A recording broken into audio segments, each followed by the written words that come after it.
This episode of Nintendo Expansion Pass is brought to you by, well, you. If you want to learn how to support Nintendo Pop Like and the Boss Rush Network, head on over to our Patreon at patreon.com/Boss Network and see which tier is right for you. Thanks for your continued support.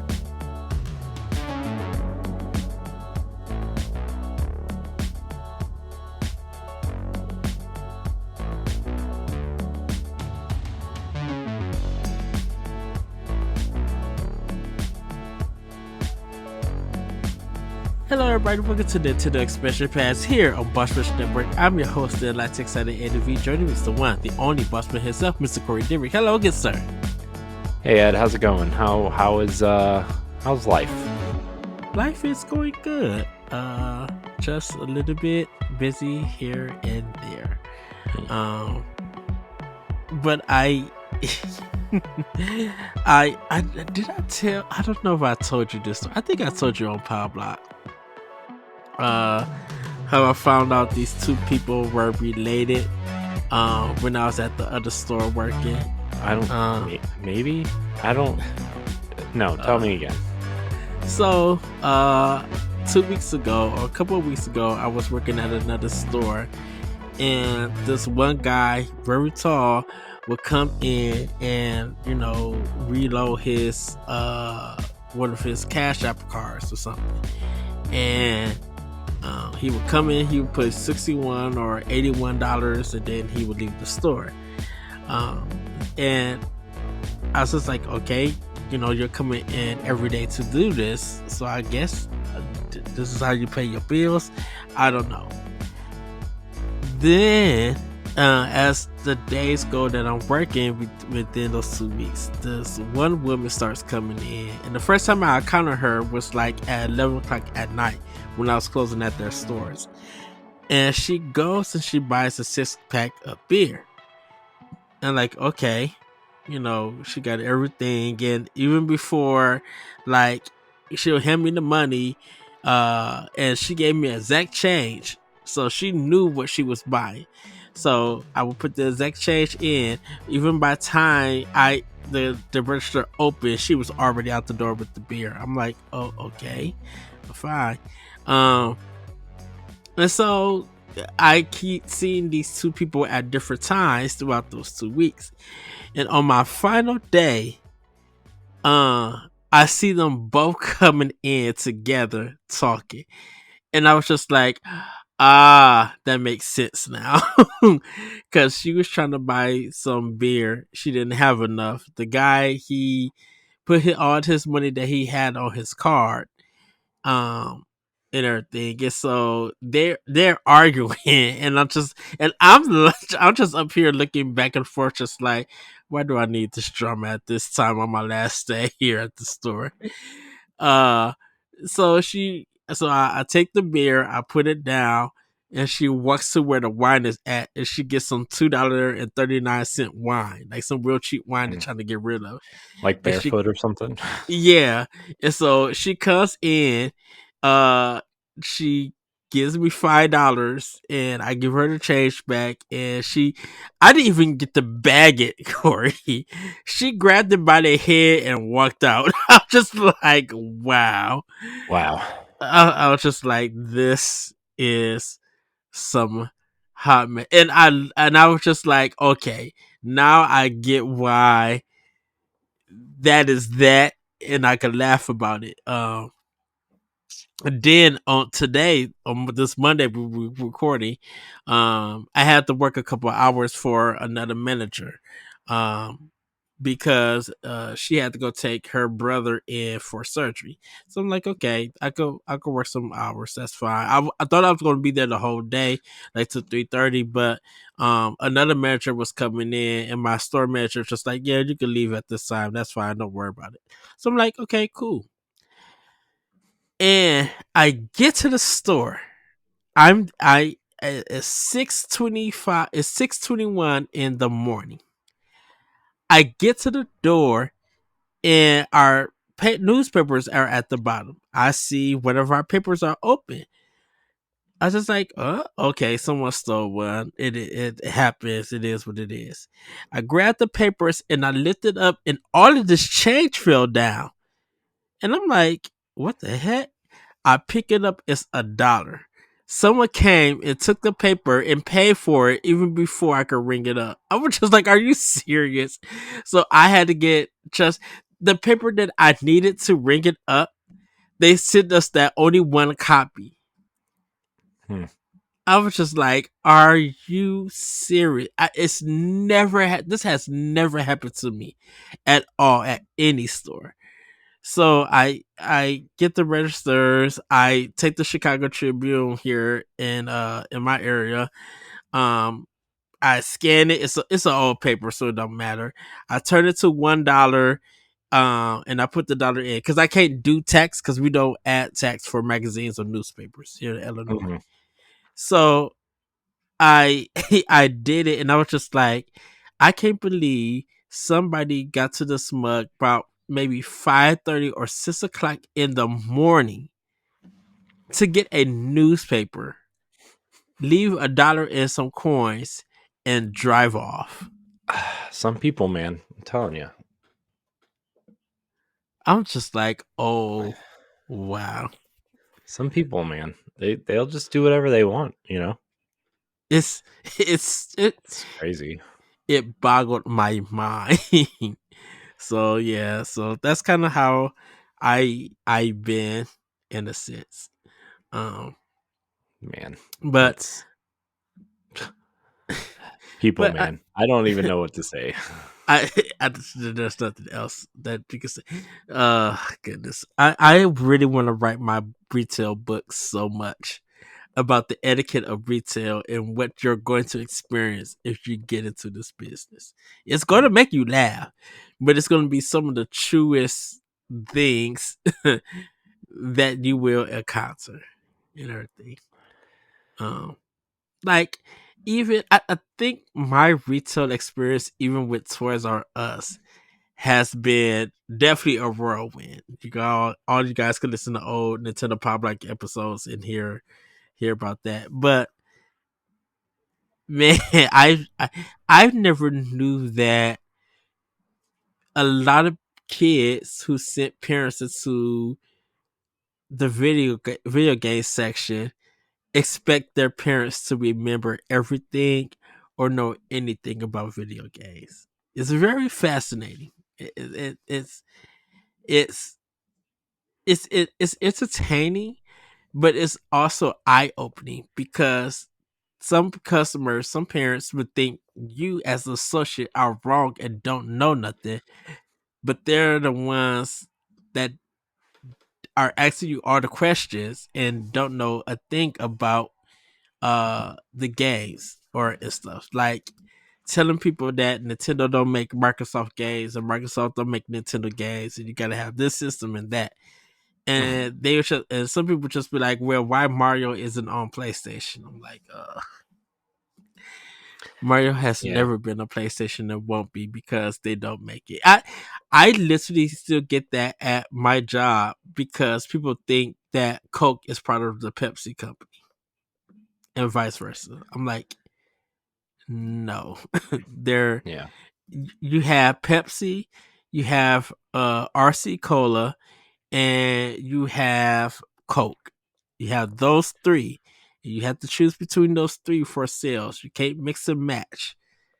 So if you get Mountain Dew, you got to get all Pepsi Mountain Dew stuff. If you get RC Cola, you can get A&W or Dr. Pepper. That's fine. If you get Coke, you got to get Coke, Fanta, or Sprite. You know, Hmm. and they'll just bring in whatever. I'm like, oh goodness. Yeah.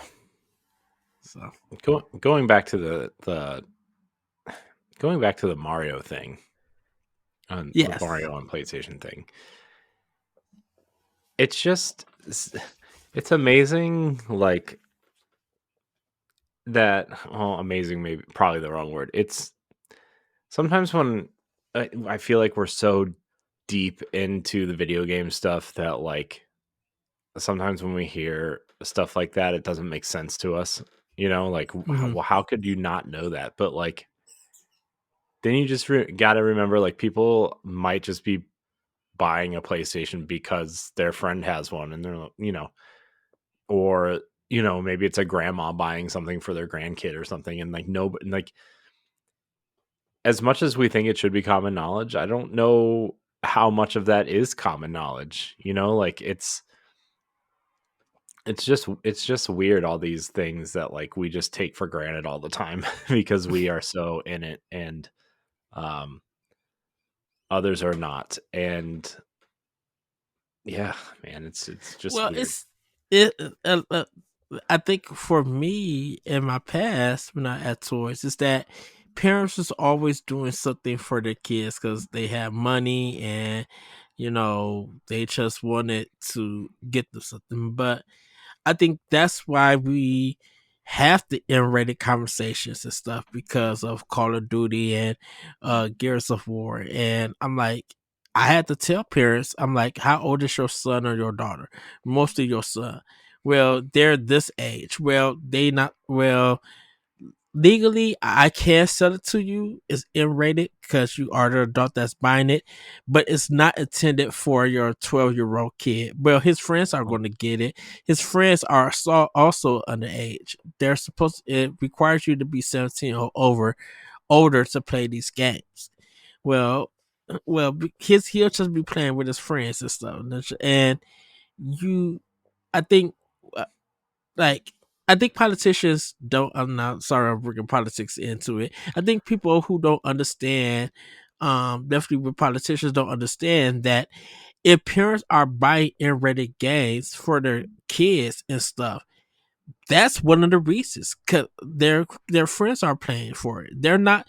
These parents don't know anything about the ESRB, and so in retail, we have to teach them why they're not supposed to play, why you're not supposed to be playing Grand Theft Auto, and everything. And so, um, we get these, we sell these parents these games, and definitely with a particular stores and stuff, they card people for it, regardless of what the age is.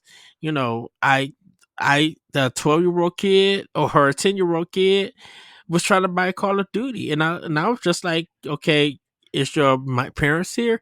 And I took the game out. I didn't hand it to her or anything. I was just like, is your parents here and stuff? And he was just like, no, she sent me in with the $60. I was just like, your parents have to be here to buy it. You cannot buy this game. You are underage, and it requires a driver's license. And so when he went out and told his parents, the grandma or the mom came in and was upset. He was just like, why couldn't he play this game? I was just like, it's M-rated. He's under the age of buying it. Our computer system says that you have to be 17 and older to buy this game. It requires a driver's license. Well, why this and that? I was just like, and I explained this. I was explaining to her store policy, all of this, and she still was upset and everything. And I was just like, look, I'm gonna be real with you. It's because if you buy this game and there's a school shooting that happens, they're gonna blame this game for being the reason. And they're gonna blame your kid being the reason because they're playing something not at the respectable age. And she was just like, what do you mean? I was just like, and I was telling her, I was just like, in the past, a lot of school shootings, video games have been blamed, and Grand Theft Auto and Call of Duty has been the ones that people are using as the reason that they're shooting up schools and stuff. And it's been kids under the age of 17 and everything. And it was just like, well, that doesn't make no sense. I was just like, it doesn't, but that's what they're using. That's Mhm. why if you pay attention to the news about that stuff and M-rated games, you'll see where the points are happening. So it's not us not wanting to sell the game or anything. It's that we have to legally we have to take precaution because if you try to sue us or sue us as a company and stuff, saying that we sold this mature game to someone underage, they view it as like we're selling cigarettes or alcohol to them. So we have to take precautions. So you sit in your 10-year-old son who's probably in ninth or not ninth, seventh or eighth grade, he knows that he's not supposed to be playing this game. But he's playing it because his friends are playing it. And if that's what you're going by, no, this thing contains more than just playing with your, just the sub content that you play with your games. You know. Yeah. If you want to see how you can become a Patreon producer, head on over to patreon.com/BossRushNetwork. The Patreon producers for this month are Adriel Munger, Austin Campbell, Celeste Roberts, Christian S., Sana Dirrig, Francisco Santillan, Matthew Keel, and Todd Oxtra. Thanks for your continued support of the Boss Rush Network.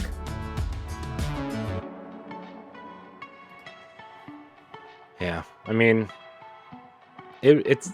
I feel like it was different when we were younger because, like, the shooters we played were like. I mean, the worst it ever got for me was like GoldenEye and Perfect Dark, right? Like that was, or like when you go back to like Contra or I don't know, the Terminator arcade game or Time Crisis or whatever, right? Like, but like that's very clearly like fake, it's Yeah. But then when you get to something like stuff that the PlayStation 5 and the Xbox Series consoles can do, or mega PCs can do, and you're looking at the most recent Call of Duty or these Grand Theft Auto mods. I mean, look at the Grand Theft Auto 6 trailer. Like, look how realistic that looked. Look how real that looks compared to something like GTA 3 or 4, right? Like, Yeah. it's incredible the way these games look. Or like, look at something like The Last of Us, like how realistic that looks on a PlayStation 4, no less. Yes. And that it's getting to that point where these games are becoming so photorealistic in some cases that like when you shoot a gun, it feels weird to shoot someone, and it's scary sometimes when like yeah, we're playing it in the context of our living rooms and we're adults and we're playing stuff like this, but like I don't know. I never really thought of this until my kids were born and cognizant of video games, right? Like they've been watching me play video games, and I just one night I was like playing Destiny and my daughter was still up. And she came down and she's like, "What's this?" I said, "Oh, it's a video game." She's like, "Do you shoot guns?" I said, "Yeah." She's like, "You shouldn't shoot guns." And I'm like, but she's like 5, and like what's even scarier to think about is like they have like monthly, like, how we used to have like tornado drills and fire drills and stuff. They have lockdown drills, like, Yeah. and it's scary. And it changed my entire perspective on video games to the point where like I don't play shooters really anymore. I play Destiny at night, but like Destiny is different than playing something like Call of Duty or Battlefield, right? Like Yeah. it's definitely it's space magic and space wizards hurling purple magic at each other, and some the guns are real, but like I don't know, it's just changed everything for me to the point where like I don't have Call of Duty, and my nephews are really into Fortnite right now, right? And Yeah. like as cartoony as that is, like some of the guns in that game are real weapons, and it's still scary to think about that my nephews are 13 and 10, 12 and 10. Yeah. I don't know. It's It's it definitely, I think a couple of years ago, I think it was maybe 2020 or 2021 or 22. It was definitely before the pandemic, I should say.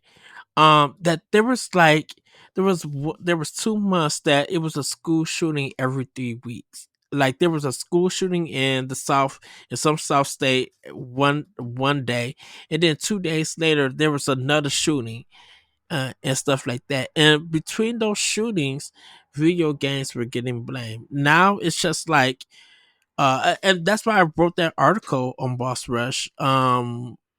When we're looking at video game violence when it comes to shootings and stuff, like the one guy who shot at that country show from the rooftop and killed himself and everything. Like there was no mention of video games or anything like that. But if it's like somewhere in college or another high school shooting and stuff like there, and gladly there hasn't been no school shooting at the time of this recording, video games will always come up. And Call of Duty and Grand Theft Auto will be the reason. But it's just like those games weren't even popular. I mean, yeah, they sell well and they're popular, but I'm like, when if if we look at a game that is more successful, it's E-rated. And Hmm. we would and the idea was that if kids play first person shooters, they'll learn how to shoot a gun. They never factor in if they took a gun or had a gun and was going to the range to do it. Or a person uh who just had the money to buy a gun and bullets would end up buying a gun and bullets and then going on their route and shooting and stuff. Like you know we had the Highland Park shooter here in Illinois. And I'm 30 minutes from I'm actually 20 minutes from Highland Park. My job is literally close to the highway where where they caught the shooter and everything. Um and they lost 5 people in there, and the parents are being charged also. Like the mom, just her court case is coming up, and then after her court case, the dad's case is getting. There was news that a mom just got found guilty of being like I think a co-conspirator, um in some way to want the another child shooting and stuff. They're the ones that her and the husband ran away and was trying to hide, and they got caught. Where the mom was found guilty, because they bought the gun for the kid and everything, and they knew that that kid had mental problems and just ignored it and everything. And the kid was even telling them that, "Hey, mom, I'm not feeling good. My mental state is not all gravy and stuff." And it's amazing to see that she just completely ignored that. So I think she got like 2 to 5 years, jail time. And then now we're just waiting for the dad and stuff. So, it became a worrying thing, because if you follow the history of video game violence and world war violence with kids, it was Mortal Kombat was the biggest success because that was the first game that had blood. Um, and then when Columbine happened, uh, that's when Jack Thompson came in and started blaming video games. And when Night Trap even came out, they was talking about that stuff. And it was always that. You know, gun laws didn't start getting talked about until later on, when shootings became a really big problem. And it got to a point where you can't play video games no more. Yeah, video games were the escape dog and for you to get your 15 minutes of fame, but you can't use that anymore. Look, the Mass Effect or the sex box thing that happened on Fox News with that author and stuff. Like, if you go back and look at this stuff, you would literally be amazed and stuff. And what this has to do with Nintendo is just um like Nintendo threw Sega under the bus because they were just like, we don't produce games like this. And then once the ESRB got was created, that's how Mortal Kombat 2 was able to come to Switch with, I mean not Switch. Mortal Kombat 2 was able to come to Super Nintendo with Blood. And then we started getting different M-rated games. You know, we started getting Doom and all of this on Nintendo's consoles. And now we're at a point where mature rated games is big on any console, any platform. Nintendo helped produce help finance Bayonetta 2 and Bayonetta 3. That's M-rated stuff. They they let Rare do Conqueror's Fur Day. That's M-rated. Like, Mm-hmm. you know, it did like Nintendo owns their own stuff in Japan and everything. So it's just amazing to see the history of M-rated um games, kids, and how it was in the past whereas compared to today. Cause like now, no one uses video games, or hopefully video games are not used as a scapegoat anymore for shootings like this. Now it's definitely become about the gun laws and everything. And they're seeing what happens that, you know, people are just like, we need to push for more gun laws. It's not video games.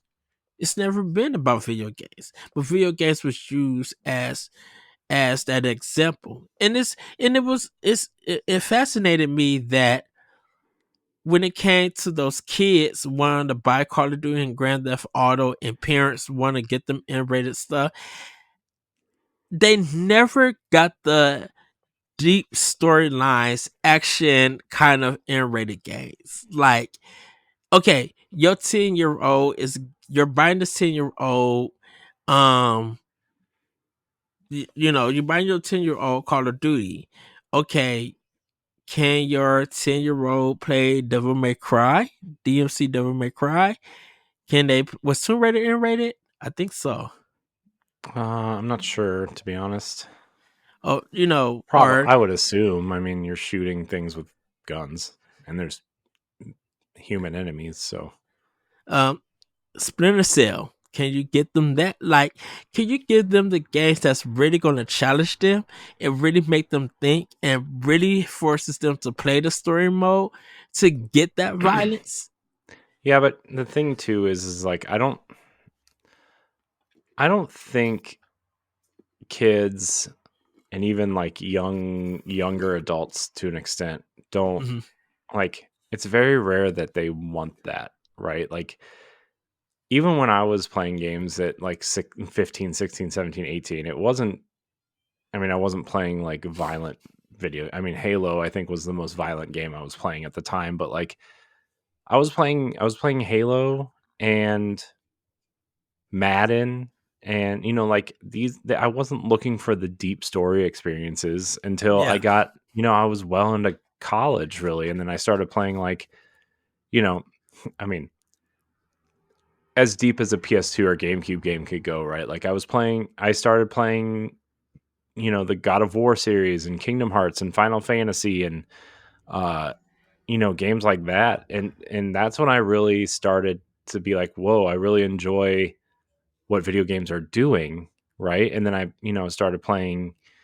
I played Halo 1 and 2 back to back for the first time, the campaigns. Like I had never played the campaigns, and Halo 3, and then obviously like into Gears and some of the stuff that Xbox was doing at the time, and I really got into Knights of the Republic, which was a major story at the time. Mm-hmm. Like that was a huge moment in storytelling uh, for most people. And so I I think today, especially with the amount of with the rise of free to play games and the ability to jump in with your friends whenever you want, and stuff, and it's mostly stuff like Fortnite or Call of Duty Warzone.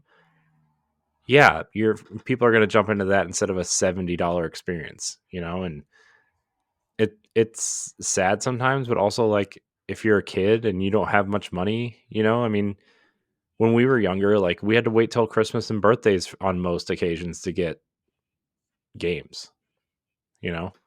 And shoot, we'd Um, be lucky if the bargain bin had a game under $20 that we were yeah, able to get. yeah. I remember. I mean, that's the thing. I remember I won an NBA Jam for Sega Genesis so bad, but it was like I don't know, like $60 or $70 at that time. Mm, And in the bargain bin was Barkley Shut Up and Jam, which was like $15 because nobody wanted that. They wanted it was like street ball right. and not NBA Jam. It was essentially like the same type of game, but it was 3-on-3 instead of 2-on-2 and fake players and Charles Barkley. And then my then my mom got mad because they cussed in that game. Like, and I'm like, you bought it for me because you didn't want to buy NBA Jam, okay? Uh And it's so funny. KB Toy Store was my bargain bin game center, like yeah. software, etc. And like trying to boutique, they were like you got everything, but they were like the expensive ones. Yeah. But then, like, if I had $20 that my dad gave me because I did whatever I had to do for allowance, I would go in that bargain bin and somehow I would have extra change. Like I would have $2 or $3, or something. Mhm. Um, I was buying like Rama half or Double Dragon or the Sega Genesis games was like $10, 2 for 10, Mhm. or buy one Yeah. get one half off. And so I was just like, oh, they had Turtles in Time. No, they had Hyperstone Heist, but I didn't get it because I got Recondite Adventure and that version of Tournament Fighters and Mhm. stuff. Like Sunset Riders, Rama Half, like the real cheap games. I was just like, okay, I'm building up my video game collection, even though the Sega Genesis was of mine, it was my brother's. Mhm. Uh, I could get these cheap games and and have some kind of enjoyment with them, whether they be good or bad. It was a mixture. I wish Mhm. I would have just had a Sega CD so I could buy a Snatcher still. But Yeah. yeah, I understand what you talk. I understand what you mean. Yeah. So that's just you know, one of those one of those things.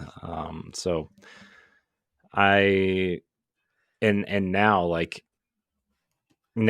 we have the disposable income somewhat and don't have the time to play all the games we want to play and that also contributes to there just being so many games. Hmm. We talked about what the Switch is entering its eighth year, and there's 14,000 games, Yep. right? I mean, you look at the NES. I think the NES had like 700 and something, or even the N64 had even less. It had like 360 something games, and that was a lot.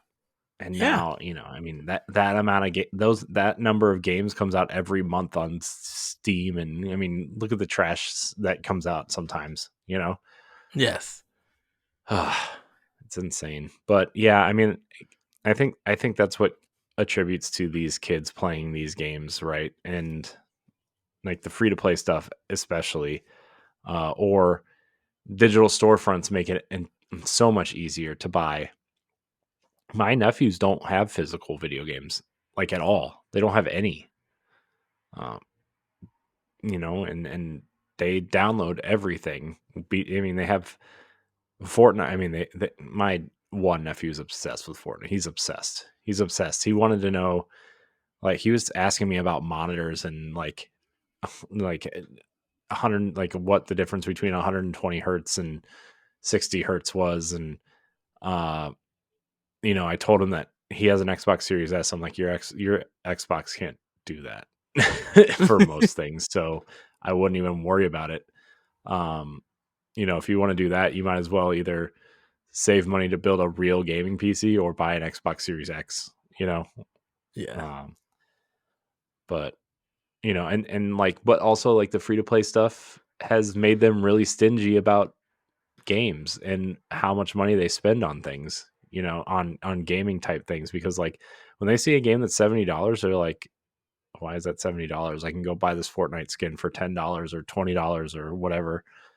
They would rather do that than have a $70 experience, right? And that's just how kids are these days, and the fact that like we can say all we want that these companies should stop chasing the game as a service thing, and um, they should stop chasing these multiplayer trends and making games that last. And they should focus on these single player experiences. But at the end of the day, like this specific group of like the age bracket and you know how games have changed and evolved in that space, like yeah, they want to chase that, like as Suicide Squad didn't sell well, but like the people that are playing it, that are in like within that age range of like 14 to 19, that Mm-hmm. don't pay attention to anything else, they just they liked the movie and they like these characters and they want to go play as these characters, are having a blast, Yeah. and good for them, right? I mean, great, but no wonder these companies want to chase that. If I mean, Fortnite makes like billions of dollars a year on skins and battle passes. They don't even have a product to sell. You Right. know, that entire game is free and hinges on that model, right? If nobody bought anything, that game would have died a long time ago. But they figured it out, and now everybody wants it. And Well, that's why. some games have been successful, and some games haven't. It's the same thing when Destiny came out, right? Mm, And they like Destiny was successful regardless of how most of us felt about Destiny 1 and some of Destiny 2. Like overall, Destiny's model is the most successful model that we have in that space. yeah. And you see games like The Division chasing that, and Suicide Squad, I guess you would put in that camp, and um, various other games that have just died on the vine because they can't sustain it. And even the most successful model in Destiny is figuring out that they can't sustain it, you know? And a lot of I, people think that like the final shape might, aside from Sony saying they have to keep making Destiny expansions, like this is where everybody's jumping off, man. You know? shoot, I just seen the Ghostbusters coming to Destiny 2. Oh my gosh, yeah. Don't. You should see, dude, you should see the Tower Casuals Discord right now. Like we've been, the big joke right now is like, what's the next ridiculous crossover Destiny's gonna go do, right? Like, they did like the PlayStation All Stars kind of Yeah. crossover with Kratos and Aloy and the character from Ghost of Tsushima, right? They did a Witcher crossover. They did an Assassin's Creed crossover, which is ridiculous. They did a Mass Effect crossover recently, which fits pretty Yes. well. The Mass Effect armor is dope, man. I bought 2 sets. I bought a set on a character that I don't even use. Nice. Yes. The Liara costume, the Liara armor set for Yeah. the Warlocks is it's so cool. It's a cool. Nice. But now like we're getting a Ghostbusters set. Like, what's the next ridiculous crossover? Like, it's again a game like Destiny does not need to be chasing the Fortnite Oh crossover thing. shoot. If they get Star Trek on that mug, it's going to Destiny's going to blow up if they snack Star Trek. I mean, you say that like you're joking, but it's No, totally I'm it's a dude, I'm being like literally serious. I'm not even joking. If Star Trek and Destiny made a crossover, dude, you know the Star Trek community who has never played Destiny, oh, it's free and I could get this. They're going to download that game. They're gonna buy that skin and probably buy the expansions and stuff. Like they're going to make Sony and Bungie is going to make bukus of money because there is a big Star Trek community right out there. oh, I know. You're probably I'm getting just saying, around to like, play it. some of these are just, these crossovers are ridiculous, and they need to stop. And I I think they think got. Do they got Cowboy Bebop too? no, that's Overwatch, but Overwatch. that's another game. Although that game, I think is I think can handle some crossovers just because there's not really like, I mean, Destiny has like has deep lore and a huge, like a ton of story elements that are like pretty serious, and like crossovers don't really fit the tone of Destiny very well. Yeah. Um, but in a game like Overwatch, where it's just kind of silly and these characters are ridiculous, and the whole concept of the game is kind of dumb fun. Like Yes. crossovers fit for the most part, I think. Some, I wouldn't say all, but some I think fit. Um, and the Cowboy Bebop one inspired. That's the other thing too, is like they're Cowboy Bebop inspired skins. They're not Cowboy Bebop skins. Like you're not playing as the characters. They're just skins, proper skins, right? Yeah. They're just inspired skins. So Like the outfits and stuff. mhm. Yeah. So yeah, I mean, but that's another game too that changed their whole model. They went to Overwatch 2 and changed their whole business model to fit Mm-hmm. the Fortnite model, and it's working okay, but it's not. I feel like Blizzard had it with Overwatch. They had it. They nailed it out of the Yeah. gate. They nailed it. I mean, Overwatch League was huge. I have an Overwatch hoodie over there. I thought I was wearing it. I was wearing it last night. Like Overwatch League was huge, and then they Yeah. tinkered and they tinkered and they kept changing things, and they went too far to the point where like they felt like the only way to kind of save it was Overwatch 2. And but And at now, the end, like Overwatch 2 just replaced the Overwatch 1 client. It's the same download. They just replaced, like, it's just like a massive update to Overwatch 1 to the point where it's like, I don't know why you did this, but also like the free to play thing maybe isn't working. I think you could have done the $40 version like mm-hmm. you did Overwatch 1 with, cheaper battle passes and skins in the store the way that Halo does, right? Like I totally think you could have done that. But, but again, like Overwatch is really popular with middle and high school kids, you know. Yeah. As much as we as adults want to complain about it. Like I was really into Overwatch for like a year, right? Like when Destiny was down, the game we all moved to was Overwatch, and it was awesome, right? But like I don't know, man. It just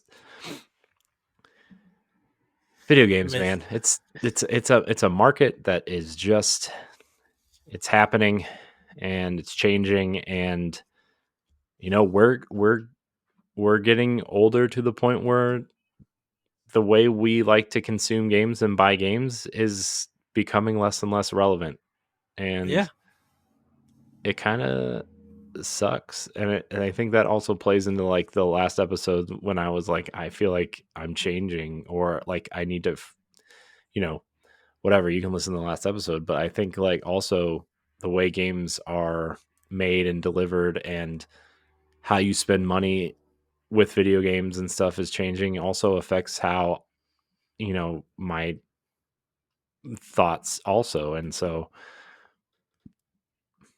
I know we have to adjust in some way, and I think both markets can coexist. Yeah. I think the big thing right now is that budgets are just way too high for AAA games, and we need to figure out how to fix that problem before we move into we're gonna go chase the free to play buy. Oh yeah. Well, that's another expansion pass for another day. So, Yeah, uh, but I think we can wrap it up here, Corey. sure. So, um, everybody do let us know, or come to our Boss Rush Discord. Let us know, like if you were a person growing up through the 90s and 2000s, hearing about in-rated games and like school shootings and the 15 minutes of friends, like just that whole era. I would love to hear your stories and your thoughts about it, and let us know what you think about the future of gaming when it comes to kids. I would love to Mhm. see, like, will free to play games for them become the biggest thing, or stay the biggest thing, or will they get to a point where they hit an age where they are started by their own games? Let us know. With that, everybody, have a great week, have a great weekend, and we'll see you next time on Nintendo Expansion Pass. Bye, everybody. Goodbye. If you want to see how you can become a Patreon producer, head on over to patreon.com/BossRushNetwork. The Patreon producers for this month are Adriel Munger, Austin Campbell, Celeste Roberts, Christian S., Sana Dirrig, Francisco Santillan, Matthew Keel, and Todd Oxtra. Thanks for your continued support of the Boss Rush Network.